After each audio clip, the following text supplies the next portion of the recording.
Well, hello, Catalyst Church. We are so blessed that you have chosen to join us for this worship service. We're going to play 3 songs, and wherever you are, ask the Holy Spirit to come. He will, you know. And then sing, whether you're in your living room or in your car, sitting in front of your computer in your office. Let's worship our Lord and Savior, Jesus Christ. Amen. Here we go.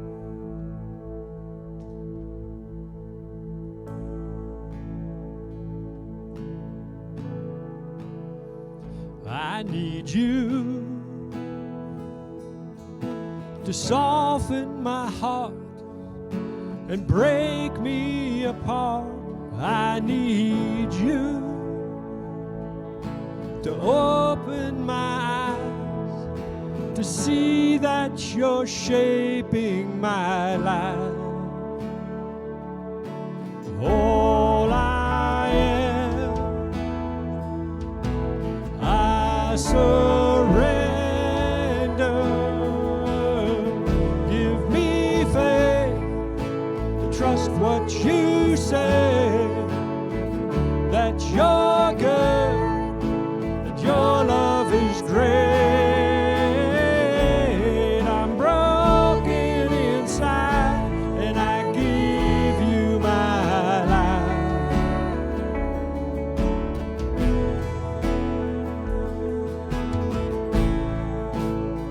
I need you to soften my heart and break me apart. I need you to pierce through the dark and cleanse every part of me. All I am, I surrender.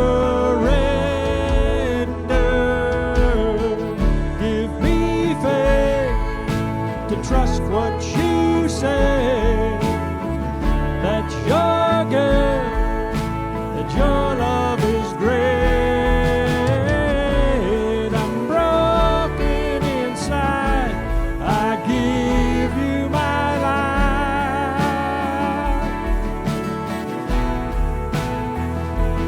Oh, give me faith to trust what you say, that you're good and your love is great. I'm broken inside, I give you my life.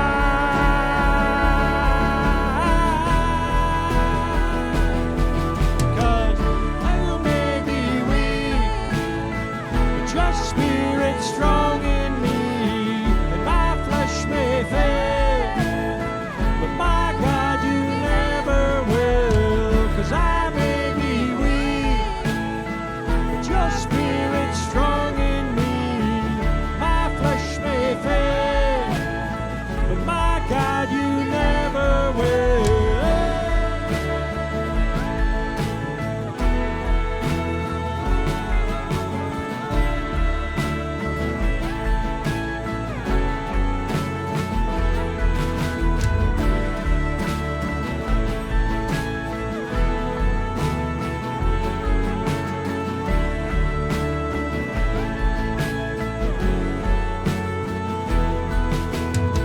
Give me faith to trust what you say, that you're good and your love is great. I'm broken inside, I give you my life.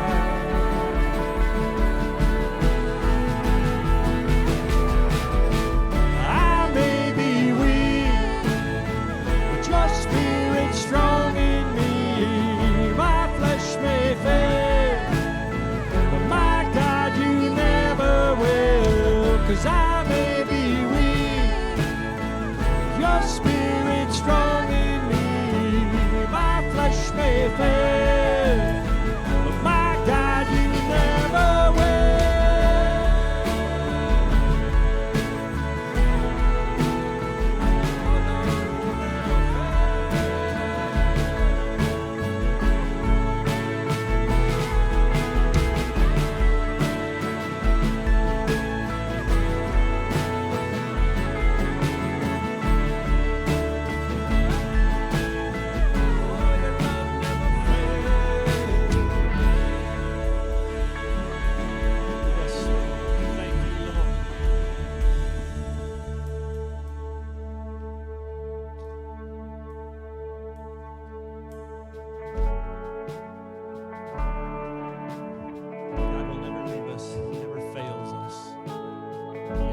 with us.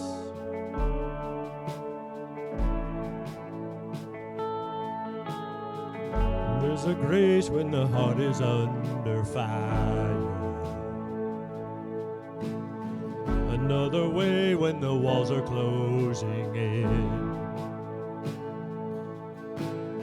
And when I look at the space between where I used to be and this reckoning, I know I will never be alone. There is another in the fire.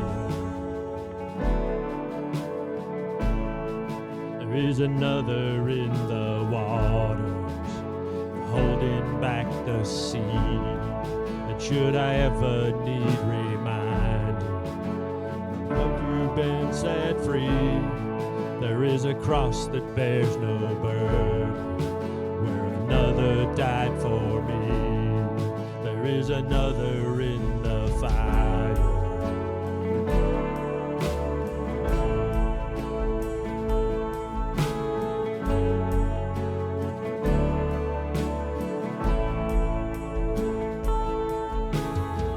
All my debt left for dead beneath the water. I'm no longer a slave to my sin anymore. And should I fall in the space between what remains of me and this reckoning, either way I won't bow to the things of this world. 'Cause I know I will never be alone. There is another in the fire, standing next to me. There is another in the water, holding back the sea. And should I ever need reminding what power set me free, there is a grave that holds nobody, now that power lives in me. There is another in the fire. Whoa, there is another in the fire. Whoa, there is another in the fire. Whoa, there is another in the fire. Whoa.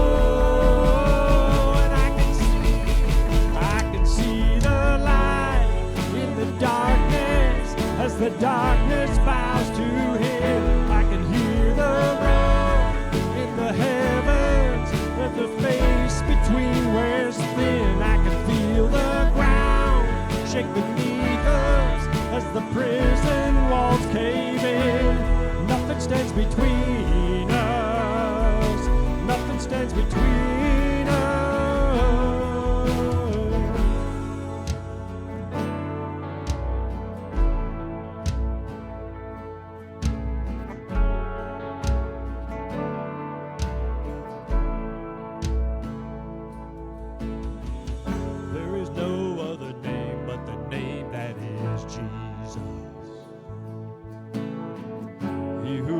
And still is and will be through it all.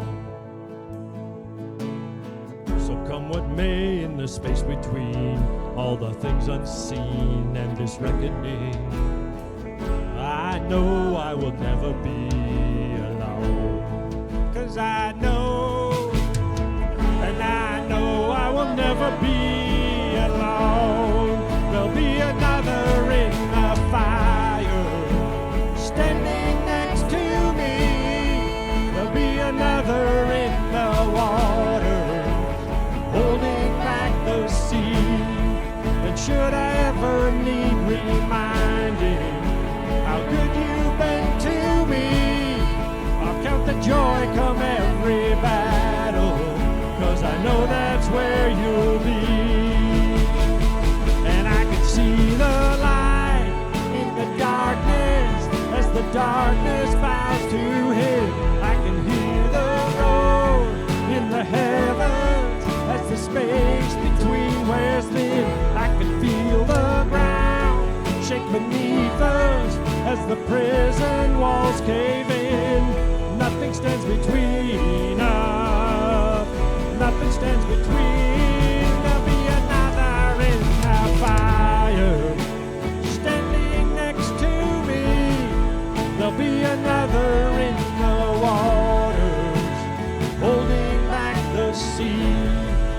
should I ever need reminding how good you've been to me? I count the joy come every battle, 'cause I know that's where you'll be. I count the joy come every battle, 'cause I know that's where you'll be. I count the joy come every battle, 'cause I know that's where you'll be. I count the joy come every battle, 'cause I know that's where you'll be. I count the joy come every battle, 'cause I know that's where you'll be. Yes, Lord, thank you, Lord. You know, thank you doesn't seem like a strong enough feeling for everything you've done, Lord. Everything that you are doing and everything that you are about to do, God. Yes. Hallelujah, Lord.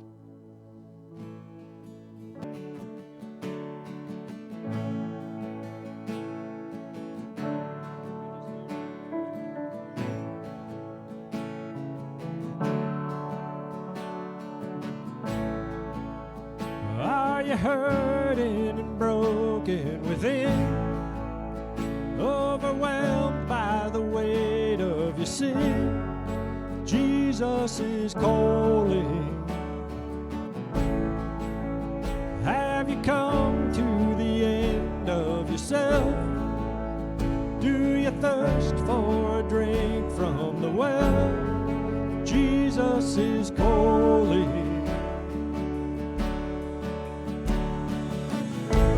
Oh, come to the altar. The Father's arms are open wide. Forgiveness was bought with the precious blood of Jesus Christ.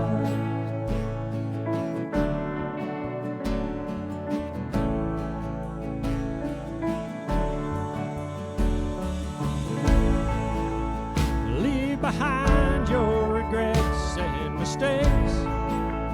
Come today, there's no reason to wait. Jesus is calling. Bring your sorrows and trade them for joy. For the ashes a new life is born. Jesus is calling.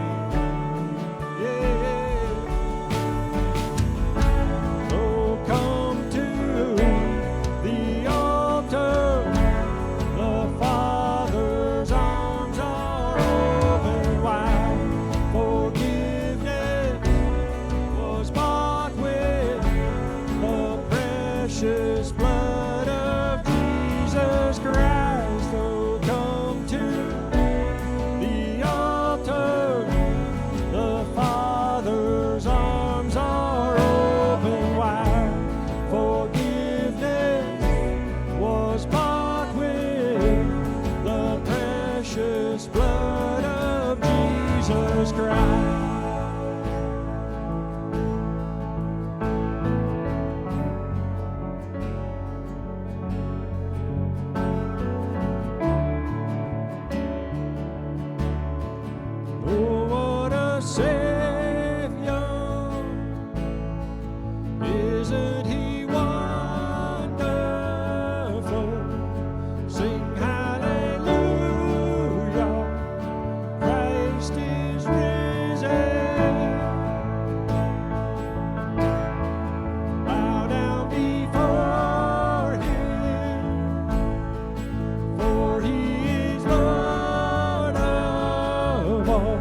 Forgiveness was bought with the precious blood of Jesus Christ. Oh, come to the altar, the Father's arms are open wide. Forgiveness was bought with the precious blood of Jesus Christ.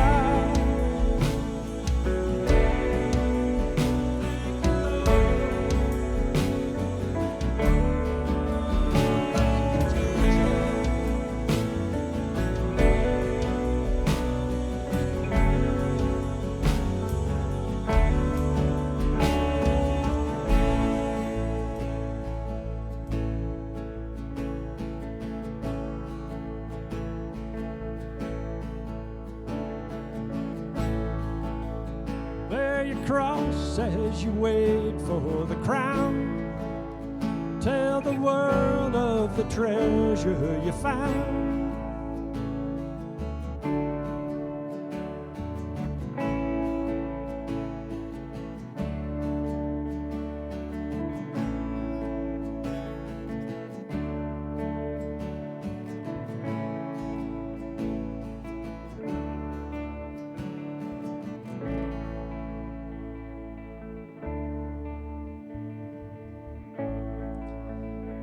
God, we love you.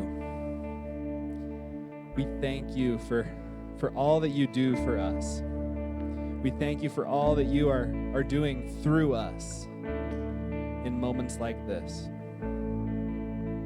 Dear God, we thank you for blessing us with the talents of your people. God, we ask you to give us wisdom of how to best use them to reach people for you. Give us the wisdom of how to use the talents you have given each of us to spread your name, to spread your story, and point all the glory back to you. We love you and we thank you for all that you do. In your wonderful name, Jesus. Amen. Amen. Well, good morning, Catalyst Church. I am so excited to be with you this morning. Wherever you are, wherever you're joining us from, we want to let you know that we are glad you are with us. We are so thankful that you're joining us today. And we know that for some of you, the scenery is different every week. And to me, that is the coolest thing ever, because it's a message of Jesus that can reach you wherever you are. Whatever's going on, he's right there with you. And I'm so thankful for that. I'm so thankful for that extra peace of mind to know that he's not limited by a building. So thank you for joining us. If you're a first-time guest with us, there's a phone number going to come up on the screen here. It's 509-385-0811. Go ahead and send off Catalyst to that phone number, and we would love to talk with you. We would love to connect with you a little bit, as well as get a little information from you, just so we can know who's joining us today and how we can best serve you. We're excited for this season, and as well as those of you that have found a way to do giving, whether that's online, mailing it to the church, or just handing it to one of us, thank you for being faithful in that. We couldn't do what we do without you. So thank you. And this morning, we're going to go ahead, we're going to jump into a message. Are you ready? Here we go. Good morning, Catalyst Church. So glad you could be with us today. I hope you are having a truly blessed week, and here's what I declare: it's going to get even better as each day progresses. If you're a guest, thank you for being with us today. We are honored to have you with us. So here's the thing. Every year, you know that we get the onslaught. Everyone does. We get the onslaught of Christmas cards, and family update letters. And I find it really interesting how the custom seems to be, sending out these long, variously detailed missives, about what our families have been up to in the past year. And I find it funny because we send them out at a time of year when most of us seem to have our schedules crunched even tighter. It's like, oh, thank you so much. What I needed right now was more reading material. Truthfully, though, I actually really enjoy reading these letters that we get from friends and family because I don't use anti-social media. So have you noticed, by the way, The decrease in Christmas cards over the past 10 years, it is a direct result of social media, the rise of social media, because people don't feel the need any longer to share updates or well wishes when they've been doing it daily all year long. I mean, why send out a glittery depiction of the wise men on camels, saying, wishing you and yours, all the best this holiday season, and in the new year to come, when you can actually just communicate your deep, abiding affection by clicking like on their post. So for the past 3 weeks of Advent, we've been looking at each of what are called the synoptic gospels. Meaning that they are relatively similar to one another. They complement one another. They fill in the narrative gaps of each other. But this week, we come to the odd man out, the fourth gospel, John. Turn with me, if you would, to the Gospel of John. The very first verse in John 1:1. In the beginning, the Word already existed. The Word was with God, and the Word was God. Okay, we need look no further than the very opening verse of John's gospel to see that he is going to take a much larger view on the arrival of Christ.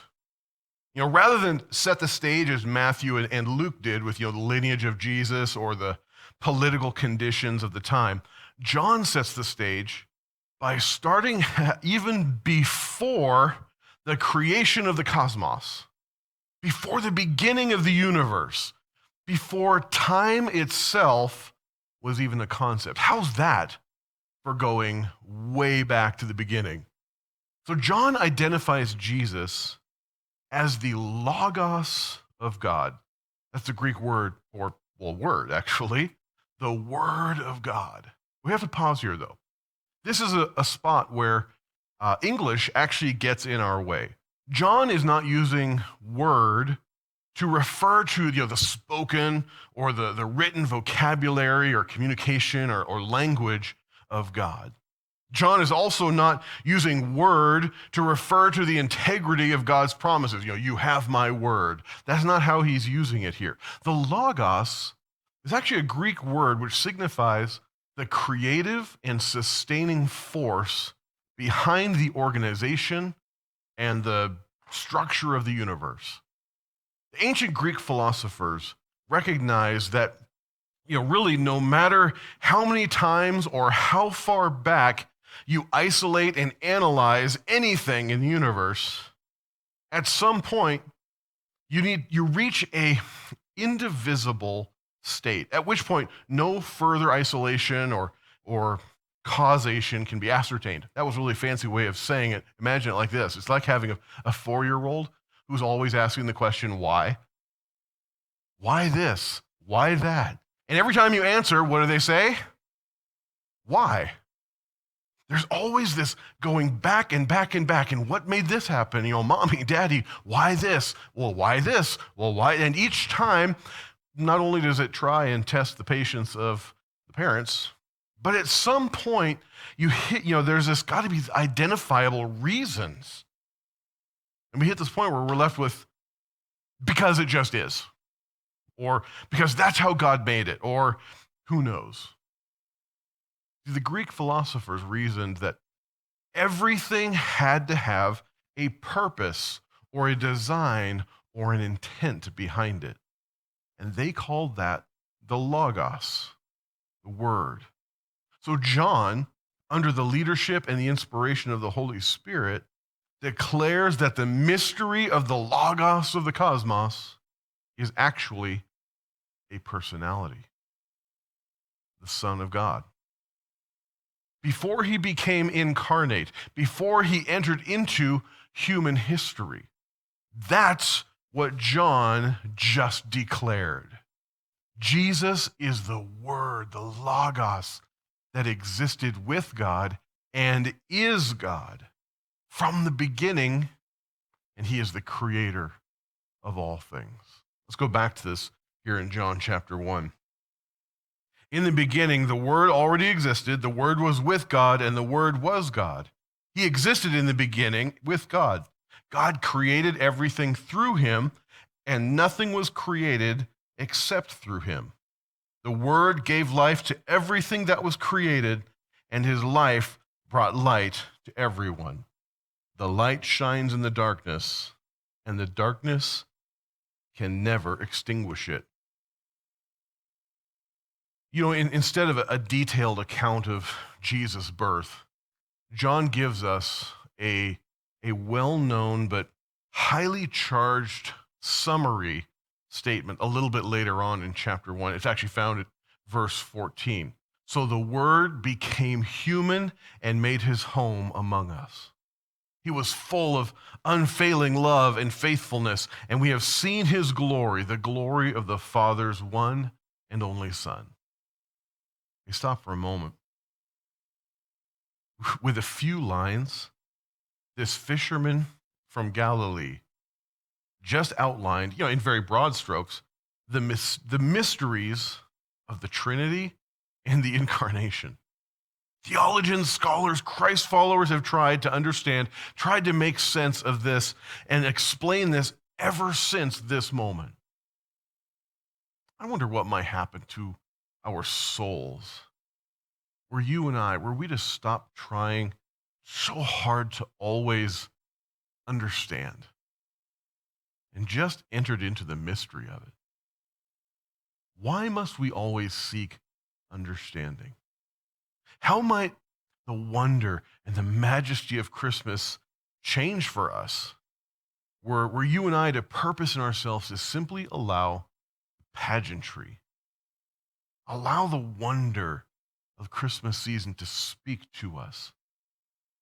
I actually believe the Holy Spirit wants to wedge into the hustle and bustle, speak to our hearts about the arrival of Jesus in our midst. And I don't think he necessarily wants to explain any of it. I don't think it requires deep theological training or technical language or vast education in ancient languages. I do think it takes a willing heart, though. It takes a slowed down mind at peace for at least a few moments. I do believe it requires a desire to be awe-inspired. I'll probably get preachy here for a minute. Parents, maybe especially you ladies, be forewarned that if you try to pack too many traditions, too many memories into Christmas, you will ruin it for your families. It's my observation that most people proclaim Christmas as a wonderful time to celebrate family and friends and such, but in the same breath, they relate how much they resent the pressures and the expectations of it all. The tragic irony for many well-meaning moms and grandmas is they fear Christmas being ruined for their families so much that they actively destroy it themselves. Simply it cannot be emphasized enough what the central message of Christmas is all about. And it is such a simple sentence, but it is so wrapped in unfathomable implications. And in no way can it be decorated or ritualized or reenacted or fashioned into a gingerbread sculpture rendition. It is the most wondrous and incredible statement. And no Christmas choir or children's Christmas recital could ever encapsulate. But best of all, the central message of Christmas cannot be commercialized or reduced to crass consumerism. We can't brutalize our neighbors the day after Thanksgiving to try and get a good deal on it. What is it? What's the central message of Christmas? What's the point? God came to us. Please, don't let the simplicity of these 4 words escape you. I recall I declared several years ago, and I still believe about John chapter 1, verse 14. It is the single most important verse in all of Scripture to mankind. and the Word became flesh and dwelt among us. God with us. Emmanuel. Not God aloof from us. Not God avoiding us. Not God disgusted by us. Worst of all, not God regretting us. God himself choosing to be with us, to become as us, to join us in our limitations. God came to us. Paul would write to the Philippians famous passage. It's called the kenosis passage, actually. There you go. You can impress your friends with that.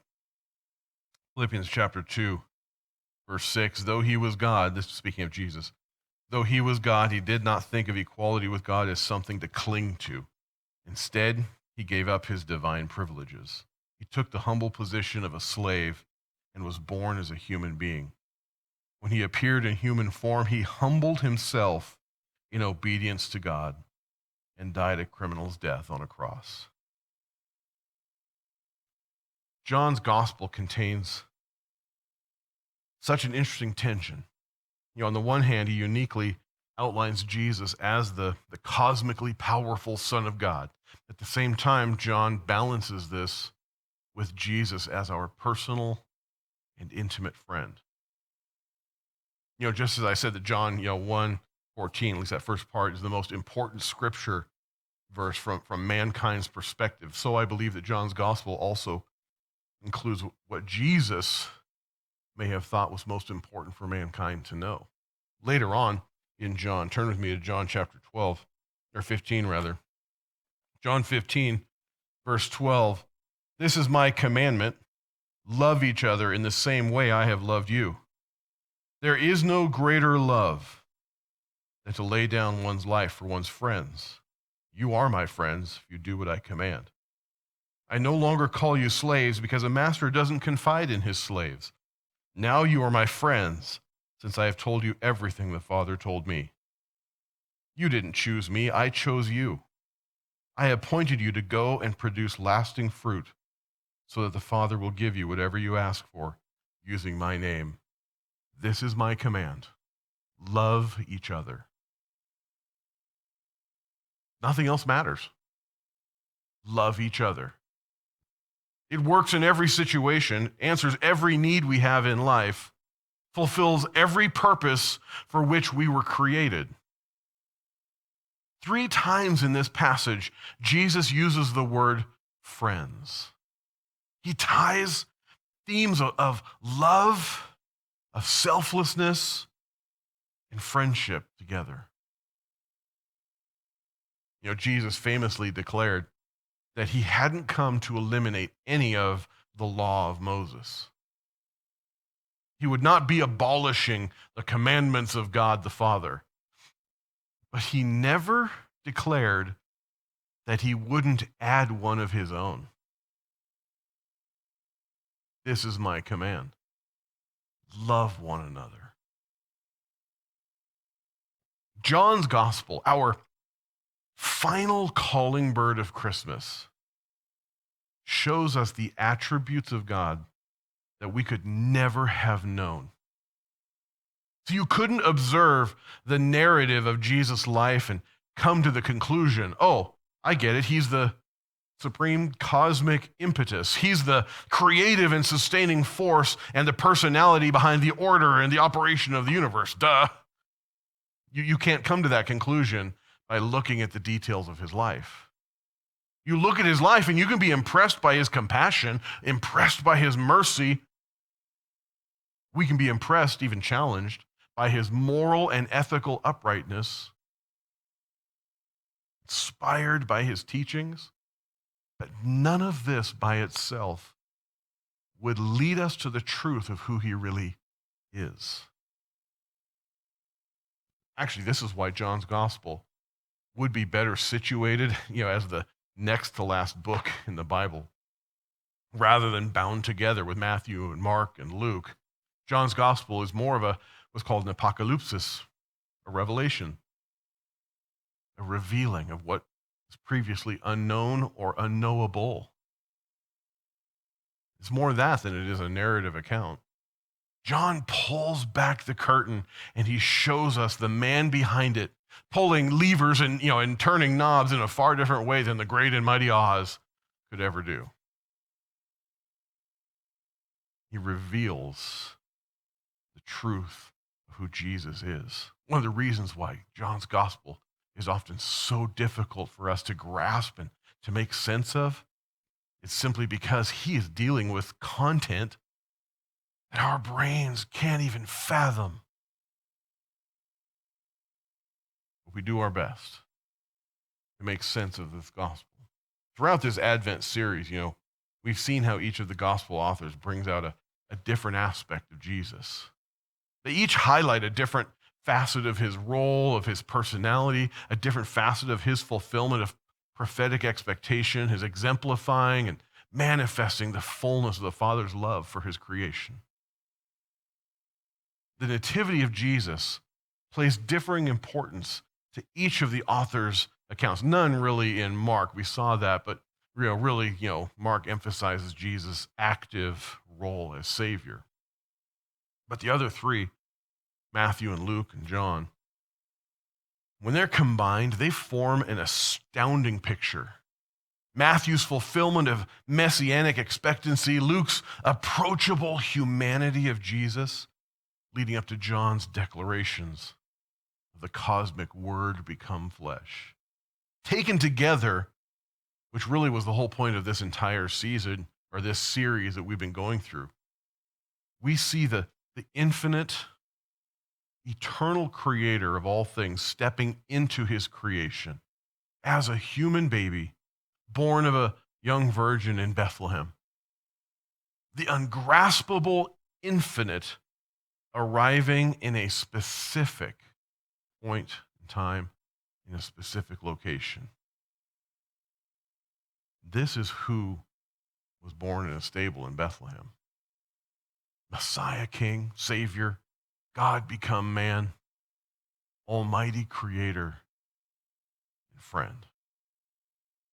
This is who we are celebrating with Christmas. This is why we take so long each year to observe the season of Advent, that period of time in which we prepare for the arrival, not merely the birth of Jesus. I pray that in this season, the Holy Spirit of God will continue to illumine Scripture to you, shining a light on it, will continue to massage your heart, to accept the arrival of our Messiah, King, Savior, Lord, and friend. If you have not yet come to a place in your life where you have decided that you need to respond, can I invite you to do that today? Take a moment, invite the Messiah King to truly arrive in your heart. Accept the gift of forgiveness that he offers so freely. It's as simple as asking him, would you do that with me? Dear Jesus, I thank you for the gift of yourself. Thank you for coming. Thank you for being born. Thank you for being with us. Thank you for dying for my sin.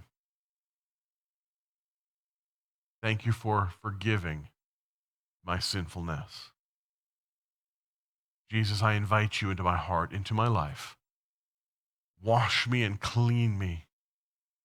I invite your Holy Spirit's presence into me, that I may walk in a manner worthy of your name.